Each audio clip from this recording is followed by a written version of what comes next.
Welcome, I'm Fleet Admiral Lewis. I'm just here to give some basic training techniques on how to set up your character and how to change bridge officer skills and so on and so forth. I'm going to be trying to remember things to teach you for the early part of the game, so bear with me if I do a lot of umming and erring. There's one of them. So what I've got first is we'll start with your ship. Basically we're going to look at how to best set it up for weapons and so on. Now as you look at mine, this is a tier 6 tactical escort, which is not the ship you start with. The first ship you start with, you'll find you'll only probably have one console slot for each of these, and you'll probably only have 2 weapons facing forward, 1 weapon facing aft, and it is very slow and turns ridiculously slow, and it's just proper crap. But don't worry about it, because every 10 levels you get the chance to buy a new one. So if you are a tactical player like myself, you need to stick to small and fast. You can get the tactical cruiser at the end if you really wish, but that means you're going to cut out a lot of your abilities which rely on you being small and fast. Engineer, you want to go with big heavy cruisers, high on shields, high on hull, so that you can take as much damage as you want, because the cruiser is your tank, and that's for your engineers are going to be built towards keeping that alive. A lot of your skills will be around boosting shields and boosting hull and so on like that. And then obviously science will be your healer, team heals and all the rest of it. So those ships are, you can actually spot them more easily because it will just say science ship, and then if you pick science, you need to stick in one of them pretty much throughout the whole game. So going on to weapons, I recommend, and I think a lot of more experienced players will recommend, that you always try and stick to the same energy type throughout.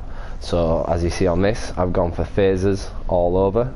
And then to complement them, I have tactical phaser relays on my tactical consoles, giving me plus 28.1 phaser damage, because there's 2 of them. That's stacked up, which is why I'd suggest sticking with the same energy type, because you can stack your consoles and make sure every phaser on your ship is firing at its highest possible damage. And always then obviously at the front of your ship go with a torpedo. I go quantums, but I'm not going to say they're the best, because there are probably other torpedoes that are better. But for me it works to use quantum torpedoes because they are fast and they can't be shot down. What else? Yeah, so going into your actual ship itself, this shields, deflector, impulse engine and warp. At the start of the game you'll be getting all kinds of different ones. There'll be like different marks, but always try and keep the highest mark of whatever in the slot that it is. Usually if you go by value at the bottom, it'll tell you at the beginning of the game by value what is the best item to have on your ship at any one time. But when you get to the end game stuff, you want to try and create a ship set. And you get them from doing all the reputations, the daily missions, and getting that reputation up to tier 5, and then eventually you'll be able to get all of the set. Now as you notice, I'm still missing the shields, so I'm still running the Riemann prototype covariant shield that you get from the Vault mission, which I can't seem to find a better one just yet. But I do have the Delta Alliance deflector, the Delta Alliance hyper efficient engines, and the Delta Alliance transjector warp core, which they give you a lot of cool abilities. Like one of them, I can jump forward 50 kilometers in space, and that's just for having those 3 things on my ship. Obviously the different reputations will give you different abilities. I'm not again saying that Delta is gonna be the best, just whatever works for you. And if you're wondering what these are on my console slots, because I've paid and got my tier 4, 5 and 6 Defiance, I end up with this, the Universal Quantum Warhead Module, cloaking device, and the phaser quad cannons. And now if you look down the list on them, because it says I have 3 of 3 on the stealth ship set, it means I can have all these lovely abilities there that complement my ship.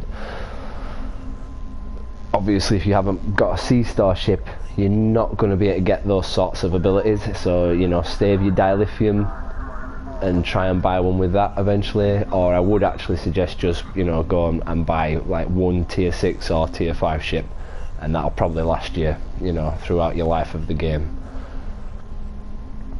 What else do I need to tell people about? Oh yeah, weapon build, sorry, yeah. So you don't have to go with, like me, I've gone with cannons. So all my ship bridge officer skills are tailored toward cannons. I do cannon, scatter, volley, and I've got that on twice. You can have rapid fire, but that only shoots one target. But cannon, scatter, volley, if I have it on twice with 2 bridge officers, it means it'll queue up faster, and I'll get to do it more often, and hopefully you get to the point where you pretty much just do cannon scatter constantly.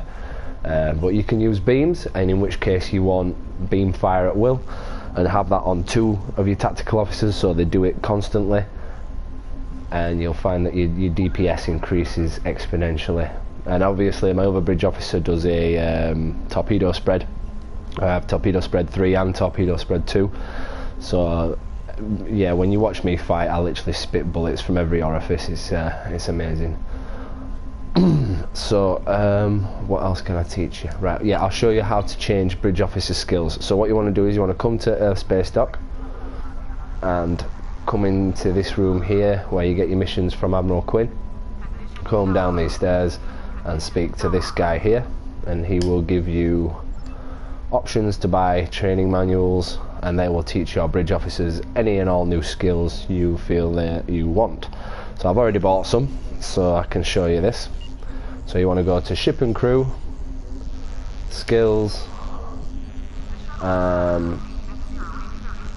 crew stations, yeah, crew stations, and then there you go, there's all your bridge officer skills all highlighted. So because I bought a lot of tactical ones, I'll just show you on these that if I wanted to change that, I just need to go down. Because I've already bought the training manual for these, I can pick one, so we'll unlock that, press OK, and then there you go, now she can do beam fire at will. But because I don't use beams, absolutely pointless for me, so we'll put that back. So there you go, and that's how to change your bridge officer skills. Crack on with that. You can do obviously the same for your engineering officer and your science officer. Just make sure you've got the stuff that you like. You can look at this as an example if you want. Now if you look at this person here, they don't have tactical skills even though they're in a tactical slot, but because this is a Lieutenant Commander Tactical Pilot station, so I have had to buy somebody with the pilot specialization, and then they can do some cool pilot skills for me, like attack pattern Lambada and reinforcement squadron 1 and form up, which when you see me fight you'll notice that I do these cool little tricky things all the time, and that's part of the result of that. So what else can I show you?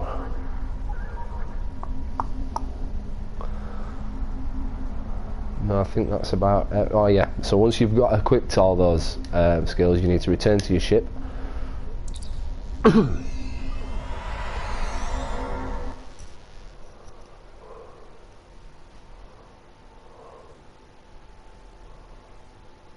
Which for some reason is taking a while.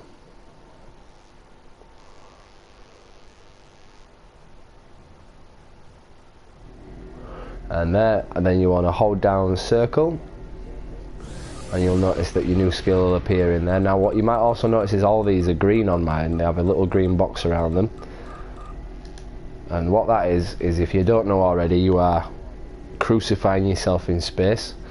Is when you highlight one of these and you press R1, you can toggle auto execute, which yours will probably look like that, and when you press that button you can have it execute whenever possible.